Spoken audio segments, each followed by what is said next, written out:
Hi, welcome to the OrgDev podcast.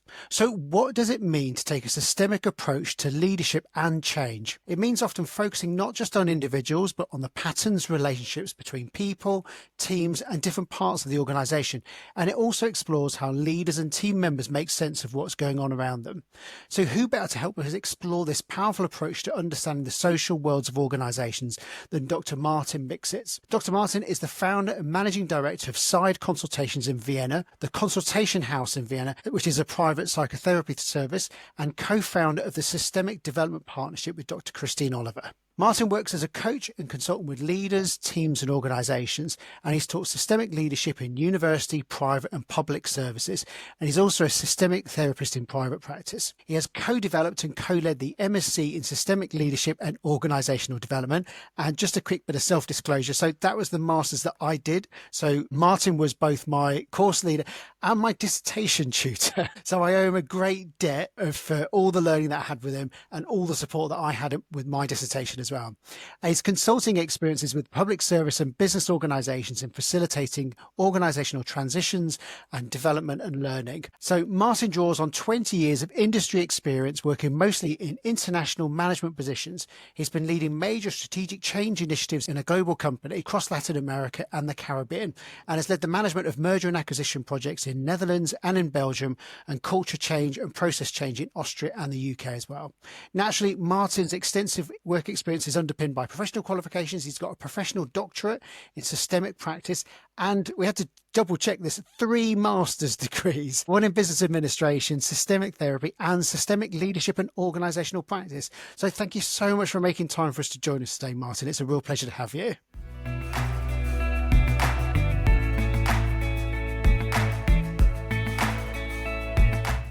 It's lovely to have you with us, Martin. We're looking forward to this conversation. So just to kick us off, could you just tell us a bit more about the work that you do? Garen has already said quite a lot. I mean, what I'm doing currently is I work as a coach and as a consultant. I'm working as a trainer for systemic therapy. We're doing courses together with my colleague Christine Oliver. I'm also doing some training for psychotherapists who are qualifying. Then I'm also working as a therapist myself, seeing individuals, couples, families. So I'm doing all of that. So it sounds maybe a bit broad in terms of all the things I'm doing, but there's a thread going through it, and that's systemic practice. And in that sense, everything is connected in that world. Yeah. That's brilliant. And then when you talk about systemic practice, just for some of the audience who might not be familiar with that, how would you explain that? How would you describe that? That's a very good question. Very good question. Well, you're coming from the world of OD, and probably most of the people listening here are sort of familiar with these concepts. So very often in OD, you refer to a systems approach, where you sort of look at how things are connected, and if you change something in one area, how that impacts other areas, and you try to keep the whole in mind. And when you move from systems thinking to systemic thinking, then basically you don't conceive the system as something that is objectively out there, but you see it as that everyone, all the people in the systems, they're all observers. They have their own ideas about what's going on. For each of them, the system is an environment. They have ideas of what it means, how it relates to them as a person, as a practitioner, as a professional, in relation to their role. So they have their stories and they have their perceptions from their place in the system. So what then plays out is that these people together engage in patterns of how they do things in relation to their own ideas. So it becomes then less important what the system kind of really is, but it becomes important what everyone thinks is going on. And that is the move from systems to systemic practice.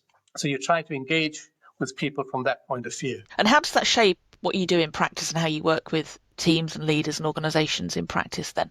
Yeah, another very good question. It shapes me in the sense that it starts when we're engaging in any sort of work. So when you think about the system as a thing, you try to basically establish what's the facts here, what are the problems. You might do an analysis from that point of view of creating a truth. That would be more a medical model. When you're working from a systemic perspective, and I'm not saying that a lot of other OD streams are doing that, you're engaging with an inquiry where you try to understand how everyone makes sense of it. What's their stories? And the focus of that inquiry is not so much to identify the truth about something, but to get people to think about what is happening in the system, how am I part of it, and what's the influence I'm having in it. So it invites a reflexive way of thinking rather than sort of a discovery, and less a competition about what is and what isn't, but more an engagement with what's my thinking as opposed to Danny's or Garen's thinking. So is it a form of dialogical consulting? Is that kind of how you'd... That's right. So when you put it between diagnostic and dialogical practice, it's on the dialogical thing. So yeah, that's right. It is a dialogical form of practice, but within the dialogical, you can hold the diagnostic. So when people have a diagnosis, a finance manager speaks about the budget and so on, it doesn't mean we can't talk about that when we do dialogical work. We can have a validation of the concept someone is bringing, their way of seeing the world, seeing that as super useful. Other people might see that as super useful. It can be fully integrated. But the overall approach, you're right, Danny, would be more dialogical. So, Martin, there's so many questions. The one burning question I just had as you were describing that is, what are the similarities or differences between working with organizations and working with families? Yeah, I guess there are a lot of similarities. You're looking at patterns, you're looking at reflexivity, you're looking at agency, so that people have a sense that they have resources and they're willing and they can contribute to change things. So these are similarities. In the power dynamics in organizations are usually very different from families. It's not easy. You can change an organization. As a person, you can leave it, for example, switch it. You can't switch your family. And then the highest context in organizations very often is, at least officially, the purpose of the organization. So it's easier to agree on, what are we here for? In a family, it might be that 14-year-old has a very different idea of why he would have to join family therapy as opposed to his parents. So that makes it a bit more complex in various ways, yeah. But then organizations are much bigger and the power might be distributed in all sort of ways.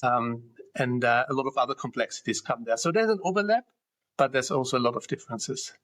And so this is an optional question, but a lot of organizations talk about their teams being like a family.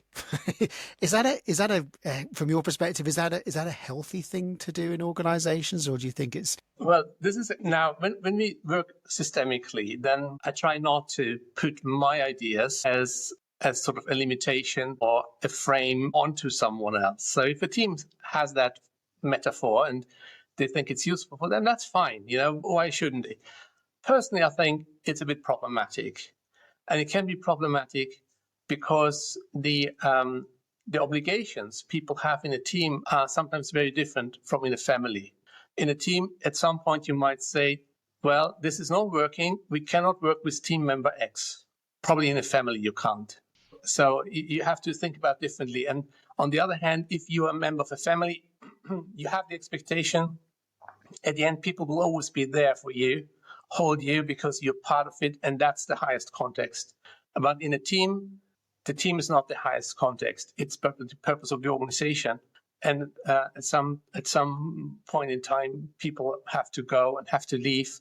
And in the family, they couldn't. So I think the metaphor is prone to frustrations of people who live by it. And you talk about the idea of context here, and that's so important, isn't it, in terms of understanding organizations and things about being the highest context. So you talk about, in that instance, the purpose of the organization is the highest context, but there are multiple contexts that we have at any one moment, aren't there? Again, there will be lay people joining the call today. So what role does context play, and how can you start to have an appreciation of the different contexts at play? This is another very important systemic concept, and probably other approaches have similar concepts. So the context is, but one can first think about it, it's sort of an environment. It's sort of an environment to that sets what is the meaning of something. Now, for example, here we have the context of an interview. So that sets an environment with you as interviewers and I'm as an interviewee. So that creates particular obligations on me and on you, how we're acting here. Now, in an organization, a team has a purpose, and that's the context. Why do we have that team? Why do we meet? People have roles, and as being the finance manager, the production manager, the marketing manager, they have from their role particular accountabilities. So each of these contexts creates a sense of a moral field, how you should act, what is appropriate to do or not to do. And you could think about these contexts as a cloud of contexts, but you can order them and say, well, what is now very important here? Yeah, what trumps what context trumps the other context. So, for example, you might have a double relationship with someone. So it might be a friend and a colleague, but at a particular moment in time, you talk with this person, and what matters is the relationship as a colleague, because you want something agreed and a piece of work done. It might shift at some point. So it's important to be clear what is the context. And I've said at first you can think about it as an environment. But what I've said initially is it's not so much important what is out there, but what people's thinking is. So it's important, I think this is an interview. You think that's an interview. We're kind of aligned. In teams which you work with, you might find that people are like on different ships. One part of the team thinks this is about, I don't know, might be a power play here and who has the say, and others want to find a direction for the team, and someone else wants just to check off a particular checklist, and they're on working with different contexts, and then things go wrong. So I don't know if that helps explaining it really, but it's the beginning. Yeah, no, it really does. And I think, like, when I think about the Masters, it was such a huge learning for me throughout the process. And the fact that even in the moment, context can shift. So, before this, we were having a really nice conversation and we basically hit the record button, and then it can't help, even though we've had a nice chat and we're going to continue, it changes things, doesn't it? And I think sometimes, one of those contexts is the highest context is the relationship that you're having with someone. And sometimes even the highest context is yourself and your own needs as well. But that can shift quite quickly. I guess the challenge of the practitioner is to get people to share and understand the different contexts that are going on around them.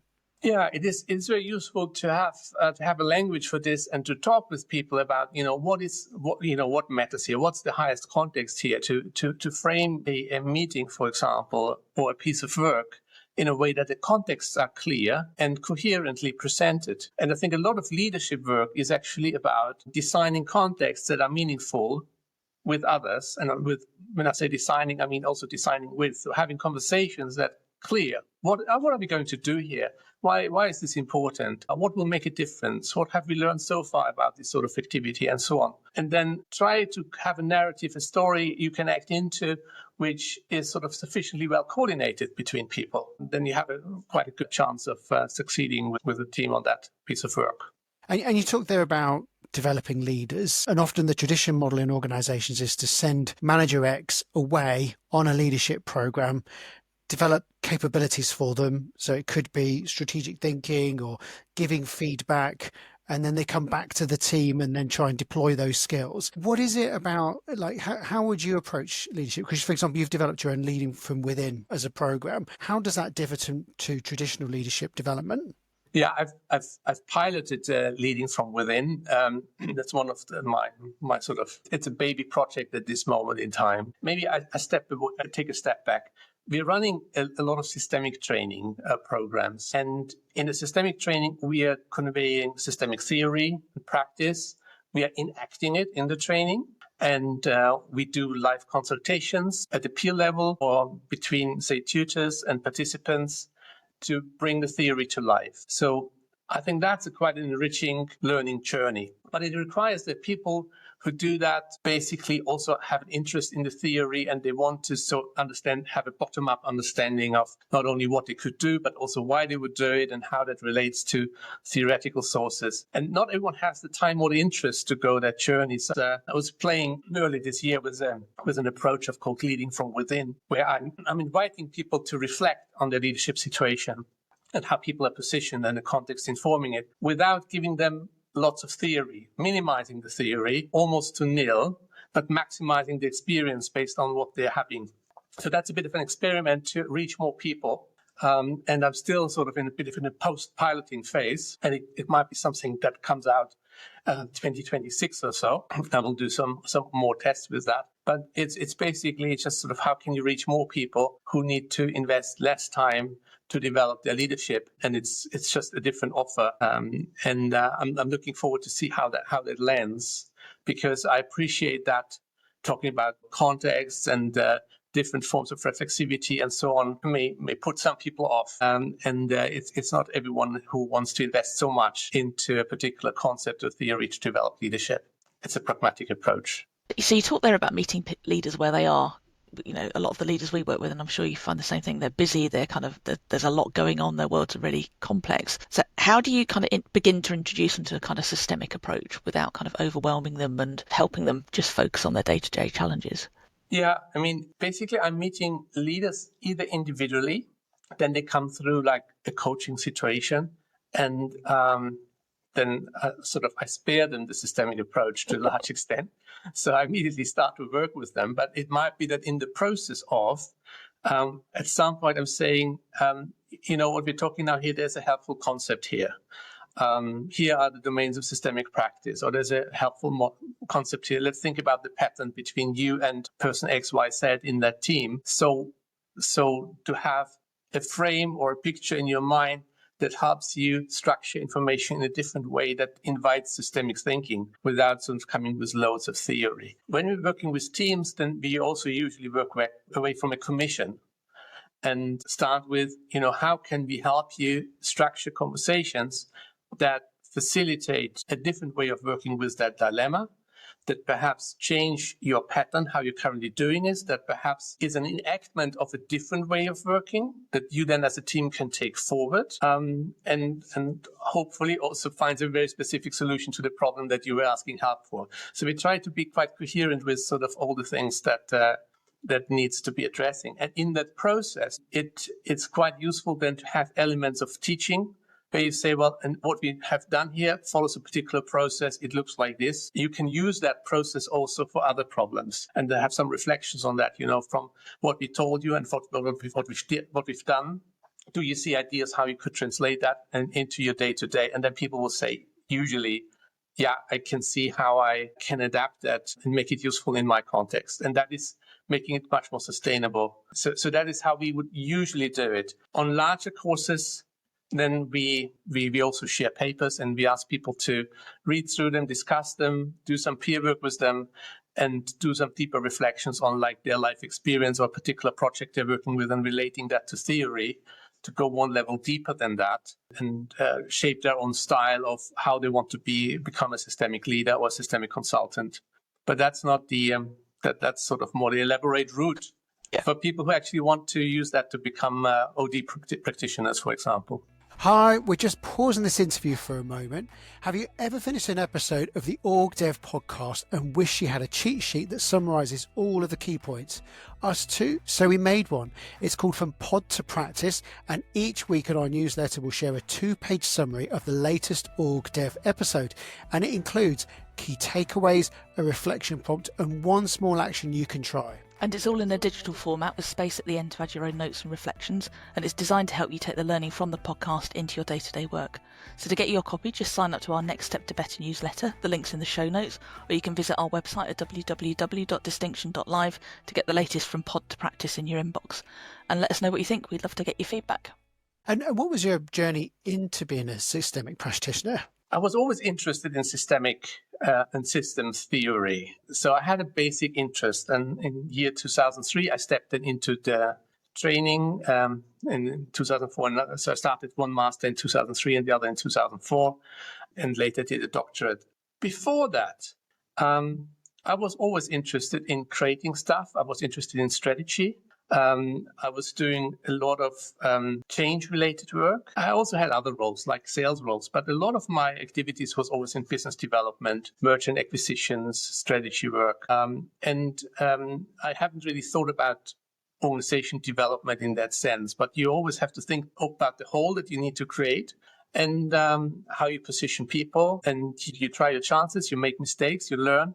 And at some point I've said, okay, this systemic training that at the time was possible to do in London, that seems to be a good, interesting add-on. So I committed to a first phase of the training, and then I've got hooked on it. And ever since, sort of, I've developed ways of working systemically in organizational contexts. Yeah. So that's how I've got there. It was always something I've loved to do, basically create things and help people. And you spent a big chunk of your career at Shell in various roles, right, and across geographies. How's that shaped how you work now and how you practice? I don't think that it is so important.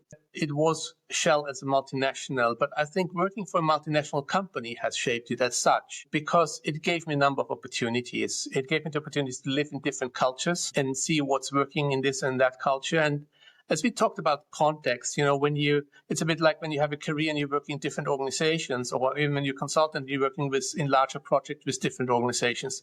You experience interesting differences, and by experiencing the difference, you notice what can matter here, which you don't notice when you're just in one environment. So I think working in different countries with different organizational cultures was very useful. I guess that's one. And the second one is you have opportunities when you show up and you say, I'm interested in change, I'm interested in strategy work, and interested in M&A work, and you say yes a number of times to things that come your way and no to other things that perhaps are, I don't know, more operational, then you can gain just a lot of experience, and that helps with sort of the confidence you develop in approaching new situations. So that was very helpful for its time. Let's put it this way. Brilliant. And what do you enjoy most about the work that you do? What really sparks kind of interest and excitement for you? What I like most is that I can help people. I guess I've left a large organization. I've left Shell because I wasn't interested so much in helping an organization. I'm interested in helping people. I'm very happy to work with organizations, but in the end, I have a relationship with some people in the organization and I can help them with something. And I find that satisfying. And I joined it. The second thing I like is learning. I learn a lot in this role. Every week is different. I'm seeing different managers. I'm seeing different teams. I'm seeing different individuals in therapy. And that's exciting. And I've learned from them and with them, and can find solutions for them. So I find that super motivating. And the third thing is I have opportunity to create things. New workshops, new product offers, new kind of seminars. Chris and I, we run a seminar series, Systemic Organizational Practice seminars. And we run this with people who are quite experienced every year. And we change the topic every year and redesign all the seminars. So we actually have to go and re-research a particular field and topic and, getting paid for that. It's just exciting to keep learning. During your career, you actually you did your doctorate, and that was about learning and innovation. I know it's a few years back now, but like, what surprised you from your findings? What was it that sort of stood out for you? The focus of my doctorate was imagining organizational practice. I've expanded it a bit since then. I guess what surprised me was that there are particular ways of how we, in patterns, in conversations, in our thinking, engage with imagining. So I've sort of developed particular insight into patterns, and it was surprising to me how much work, and I know people are different. Certainly I'm always someone who is more in the future than in the present, I must say. Some people are more like thinking on the past, but it surprised me really how important it is in everything we do, not just in organizations. It's sort of forward-looking and imagining what we want to create. And that was interesting to find ways in how we can engage with that, how we can also see limitations in conversational processes where, it's not possible to go into the future and bring your resources into a frame and find new possibilities because of contexts that are limiting to that. So these for me were interesting resources and findings. And it also links back to processes of commissioning. So when you, as a consultant, you're getting engaged with, say, developing a leadership course, and that will be a task. And you're presented with, very implicitly with, this is what leadership means in our organization. This is what we want to achieve. This is important to us. And if you take that image, if you will, of leadership and start to work into that frame, you're already taking up a particular frame of thinking about leadership that perhaps may include some people and exclude other people. It's limiting in the way how leadership is conceived. And it's already a frame, this task is already a frame around what can and what cannot be done in that commission. And by seeing these frames as relevant contexts for what can be imagined and created, and being reflexive about that, being critical also about them, can be super useful for your clients and for yourself in your practice. So these sort of ideas surprised me. I think they came out stronger, and it was sort of, I think they're useful for me in my practice, and I think they're also useful for other people. It's so fascinating, isn't it? Because there's so many people in organizational life run on autopilot. That's just the thing that we do. We do a gathering, we have an away day. But I guess what you're sort of saying there is baked into all of these processes, like implicit rules that we just follow. And that sort of limits us. Is it almost like an invitation to the modern manager to take a step back and go, what kind of space am I creating here? What am I going to achieve from following this particular approach? And is there another way? Absolutely. Yeah, it's absolutely. And for the manager, yes, but also for the consultant. I think also consultants can sit in a particular frame. You see, if I come across the similar process the third and the fourth time, the similar problem the third and the fourth time, I mean, I'm prone to think, okay, I've been here before. I know what the problem is. I know how to approach it. I know how to solve this.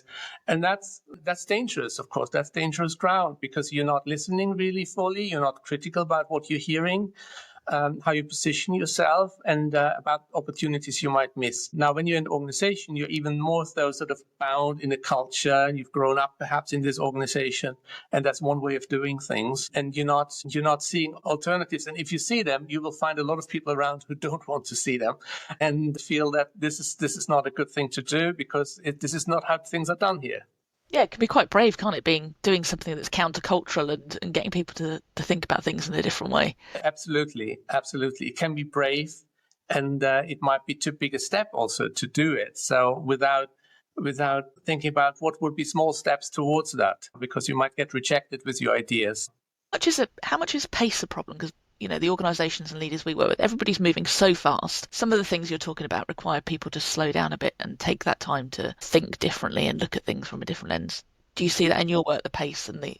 Absolutely. I think pace is very important. People need time to accommodate new ideas and to process new ideas. It might make sense to have with a team 5 sessions of half a day rather than a 2-day workshop, because there's something happening in between.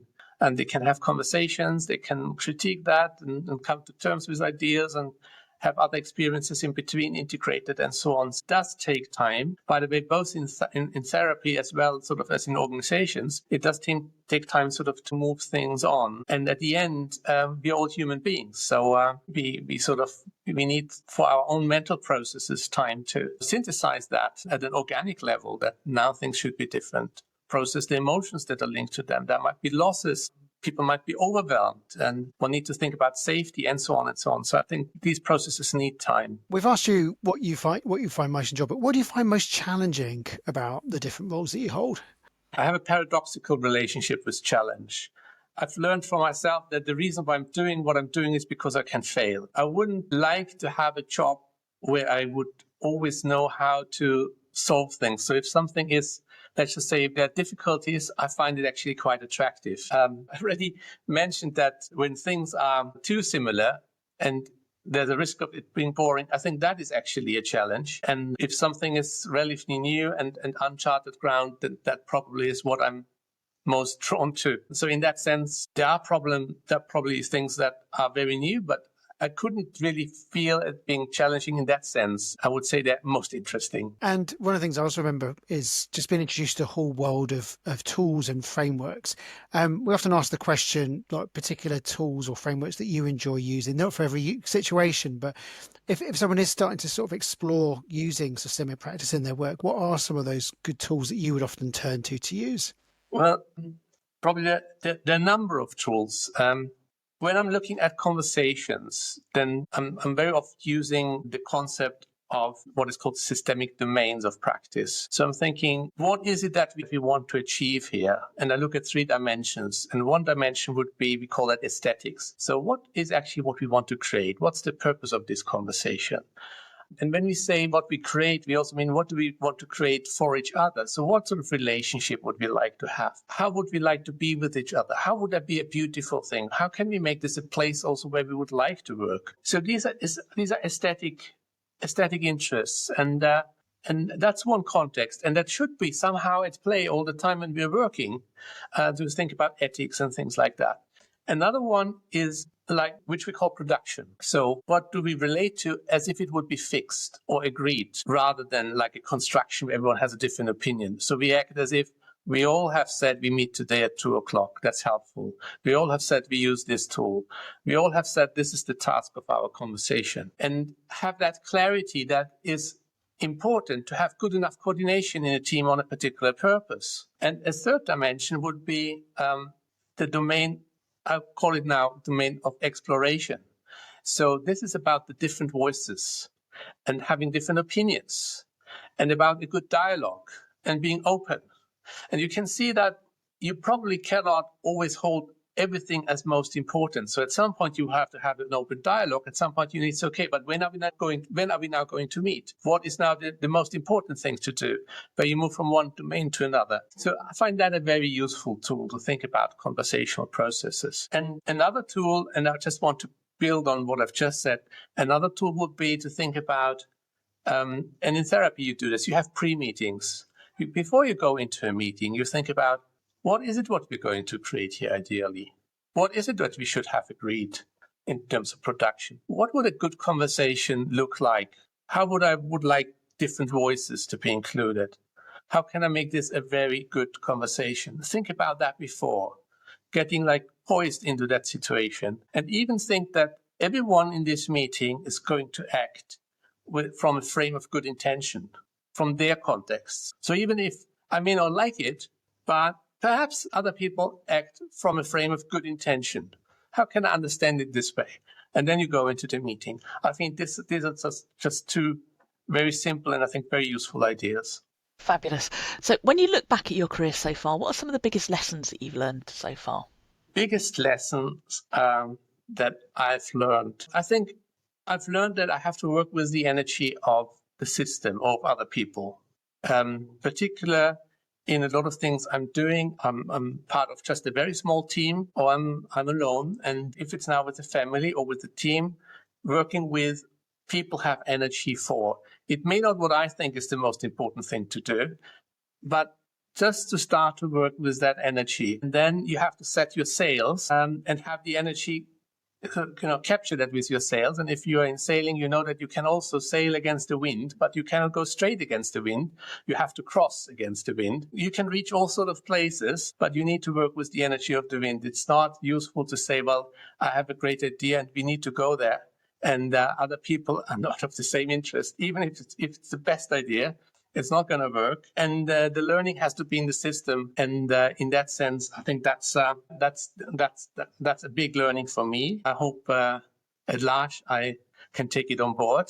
The other thing that perhaps already alludes to what I've said before, to have this idea that people act from a positive intention from their context. I think when you approach a situation from the frame that whatever you are, whatever a team presents or a family presents or a leader, the difficulty someone might have, if you see this as a competent achievement in relation to the circumstances a person or a team is experiencing, it may not be the achievement that brings the desired results, but it is a competent achievement and there are some resources at play which is creating that achievement.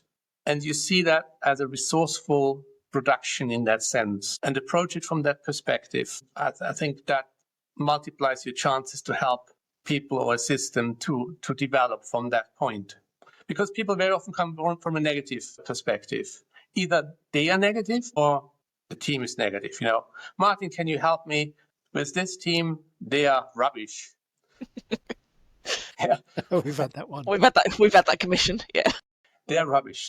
Yeah, well, it's a really interesting way of seeing it, isn't it? And I guess you talk about sort of giving people agency, because that means even in the worst situation where it feels unrecoverable, you can still see that an individual still has resources to change things around and they can still access it. One of the sort of the tools that was introduced on the masters was like storyboarding with the coordinated management of meeting. And when you do storyboarding with colleagues and with a team from a really bad conflict, the original action that potentially, or episode that instigated the whole conflict, is often that the core of it was an action with good intent that was just experienced in a negative way.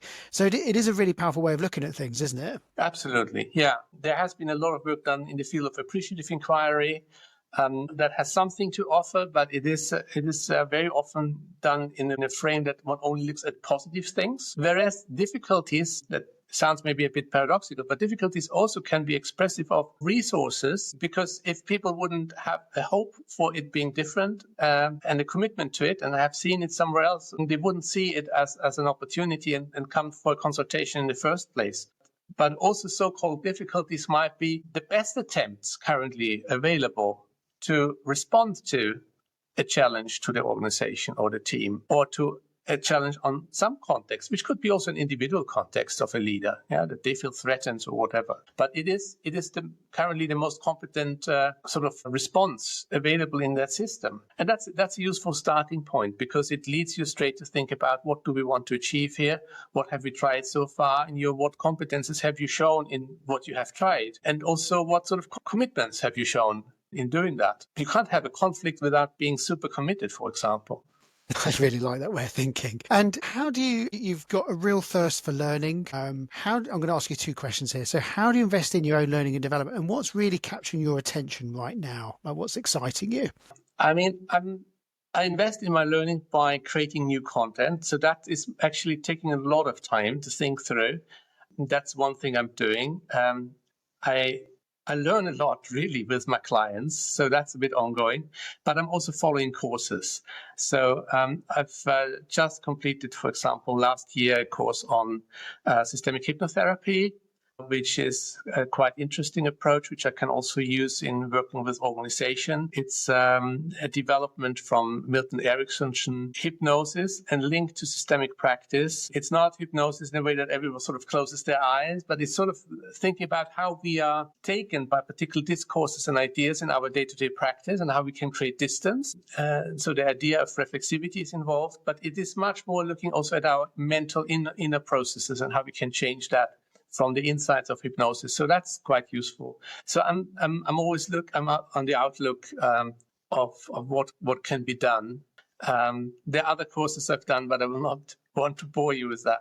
But there's always something one can learn, and there's actually more offer that is interesting than one has time to do. Is there a particular book or a resource that you'd recommend to other people who are interested in this field? Yeah, there is a lot of literature out there. I don't think it's easy to learn systemic practice from reading, to be honest. I mean, I guess if people are interested in this sort of systemic organizational practice, I would actually recommend them to do a one-day introductory course with me and Christine Oliver and get a sense of it, because we bring these concepts to life, and then one sees sort of where one wants to go further with it. And we are usually happy then to give particular recommendation for particular people and their particular interests. There isn't the one book, I must say, that we would have written. The ideas would be there, but the time isn't there, that I would say that is covering sort of the current thinking on systemic organizational practice. Yeah, that's a project still to be looked at some point. We shall look forward to that. Definitely. And you've had such an interesting career, both as inside an organisation and external. And one of the missions of this particular podcast is to inspire the next generation of organisation development practitioners coming through, and therefore hopefully systemic practitioners too. What advice would you give for someone who's just considering a career? So either they're an insider and they're frustrated by how things are and they want to affect change, or they're considering a career. What kind of things would you say to them to help them on those first steps? Well, I mean, I think everyone who is interested in a career in organizational development, which is such a huge field, maybe some young people start off with that. But from my experience, this is very often like a bit of a second career. You have experience of some kind in organizations, albeit in a consulting framework. And at some point you think, I want to specialize in a particular field. You have an idea for your business or an idea in which sort of organizations you would like to work for. And I mean, I think it's useful to put a bit of money where your commitment is, and maybe find a coach, commission the coach to explore with you the resources that you bring from your own time, from your experiences that you've had. for the field of OD, because I think in these days where so much change is going on, it's really very hard to work in any organization without being exposed to change in the one or the other way and to develop competences. And to map out that, I think would be a great start to sort of create a shape of what sort of practitioner do I want to be? What sort of skills do I have? What perhaps do I need to develop? Also to get a bit of an answer to, why do I think I can contribute to a system, to a team, to an individual as a coach and so on? Why do I think that this makes me credible? What would I hope that my clients see so they think I'm credible? And what drives me as a person to want to do that? And I think if you spend maybe 3-4 sessions with a coach on these topics, then it gives you already a bit of a direction.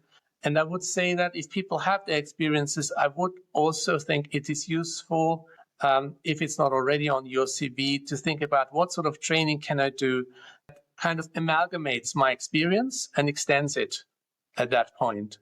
So, Garen, you're a chartered CIPT, whatever, I don't know, a senior specialist and so on. I guess when you do any sort of training, you find a framework under which you can put a lot of your own experiences to say, okay, I know this, I feel competent, and you have some other areas that you need to develop that are new, and it has a coherent whole for yourself. So you feel well orientated in your practice.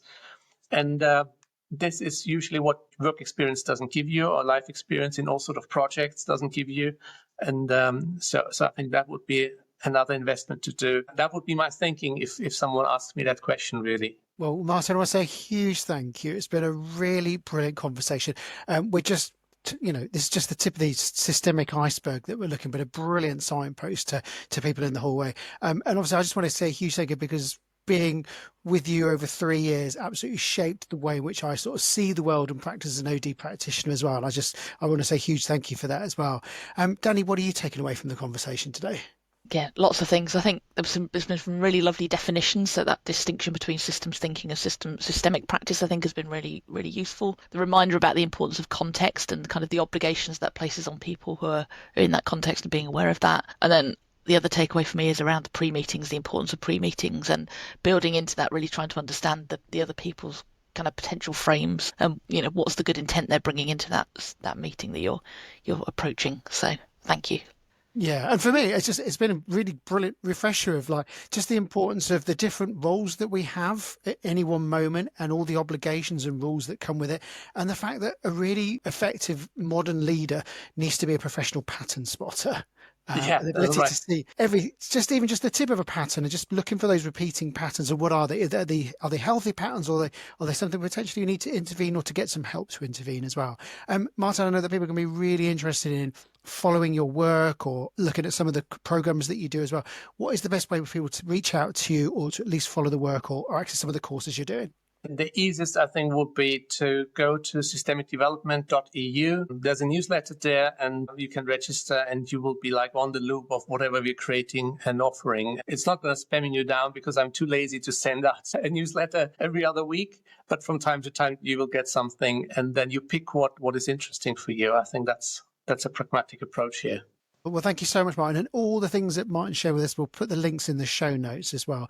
For those of you who are watching, if you know someone who you think would really benefit from just looking at some of the principles and practices that Martin talked about today, then please share it. We get an extraordinary number of shares every week on our YouTube and Spotify platforms and whatnot as well. And that's sort of expanding the reach. And if you have watched it and you've really enjoyed it, then please subscribe to the channel too. And also, please do reach out to Martin. He just offers some brilliant insights on many different things as well. But most importantly, thank you so much, Martin. It's been a real pleasure. It's been a really great conversation. So thank you. Thank you, Danny and Garen, for having me.